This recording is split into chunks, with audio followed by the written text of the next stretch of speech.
Do you want those drums that just punch you in the face, slap your soul, crush your spirit? Wait, what? There's a saying that's been taken from ancient times that roughly translates to, dope drums make dope beats. Let's get it.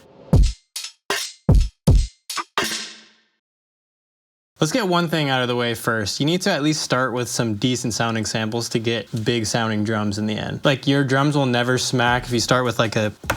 Today we're taking a two-pronged approach to get those slapping drums by using what I call the pillars of slap. The dual pillars of slap. There you go. The first pillar is compression, and compression is crucial because the more that we apply to our drums, the louder and thicker we perceive them to be. As counterintuitive as it might seem when we're talking about compression, the transient of the kick is still super important to our slappy goodness. So the real trick here is to balance the transients and the compression by using parallel compression. Parallel compression is when you blend a heavily compressed version of the signal with the original. So here we've got just a little drum loop that I made.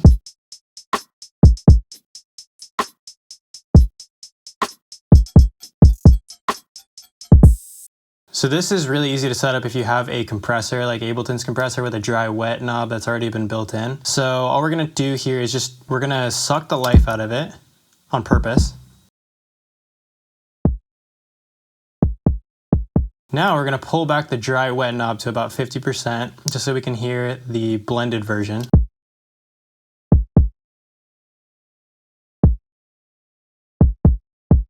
So here it is bypassed.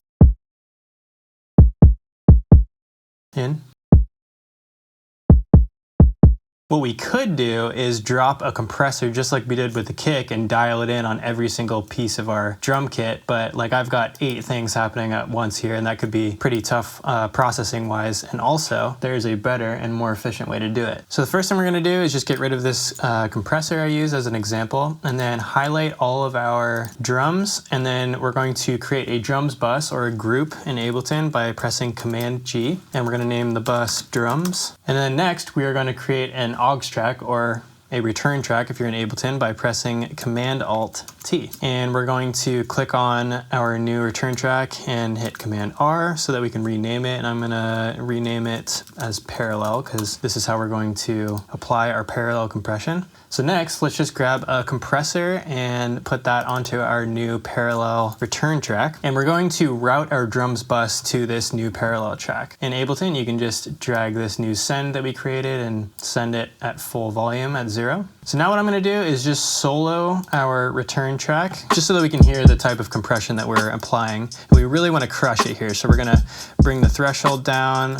I like to keep my release pretty short, my attack pretty short as well. It's at 1 millisecond, and let's go extreme. We'll use a ratio of 10 to 1. So it's almost like limiting the signal. So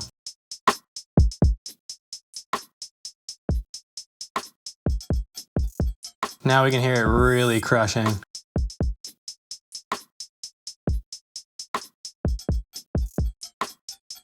So we're getting about minus 12 decibels of gain reduction. So now just go ahead and unsolo your aux and listen to it in context.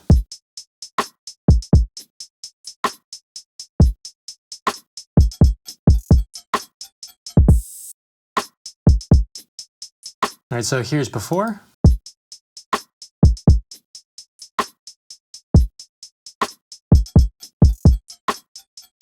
Here's after.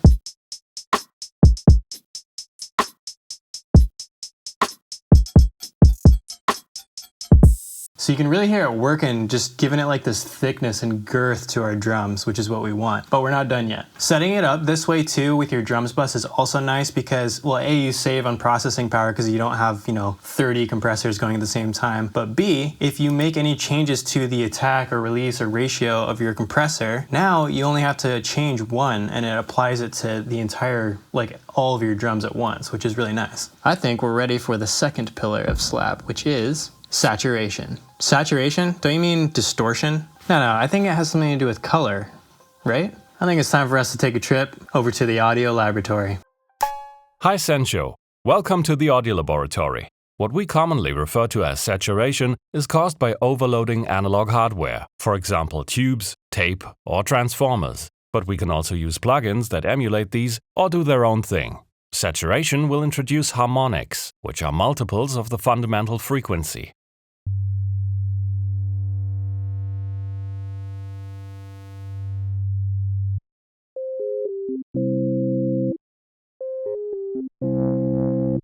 Depending on the type of saturation, it will generate odd harmonics, even harmonics, or a combination of both at different levels. This determines the character of the saturation. Look at the frequency spectrum getting all fuzzy, a bit like food that's left in the back of the fridge for too long, but not necessarily in a bad way, more like a fine cheese, I guess. Anyway, the resulting sound is commonly described as warmer, thicker, richer, fuller, more complex, more exciting, subtly distorted, horribly distorted if you overdo it. So, back to you, Sensho. Thanks, Captain Piquant. But where exactly in the chain do we need to put the saturation? On the kick and snare or what? Go ahead and put it on the whole drums bus, and I'll show you why. So for this, I like to use Ableton's saturator, but use any saturator that you've got. You could use the decapitator if you've got it, or maybe something like saturation knob. So put it on your whole drums bus, and as always, just keep the dry wet percentage at 100% just to start with so we can kind of hear what it's doing. So all we're gonna do here is bring up the drive till we start to hear it kind of break up and enter that non-linear zone. I'm gonna bring this output down so we can start to match the amount of drive we're adding. And remember, we're blending the signal, so don't be afraid to get your hands dirty here. What you'll likely start to notice here is that the kick is driving most of the saturation, which means that if you have other percussion going near the kick, they'll be delightfully just crunched together. And this also kind of glues the entire kit together nicely and makes everything sound like a cohesive unit, especially with the parallel compression that we set up early on. Once again, let's just pull back on this dry-wet ratio here.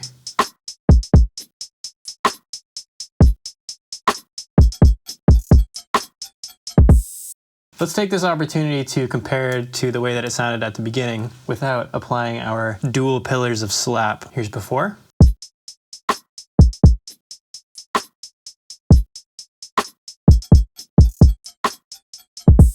And after.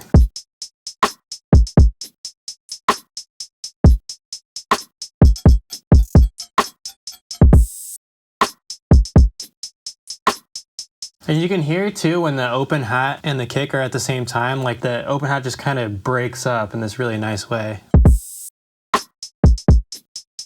And this actually works with any genre, so if you're like a dance producer, you just want your drums to hit harder, give this a shot. Maybe even dial things in the way that you want and make it part of your template so you never have to do it again. All right, I guess the only thing left to do is to go wake your whole neighborhood up.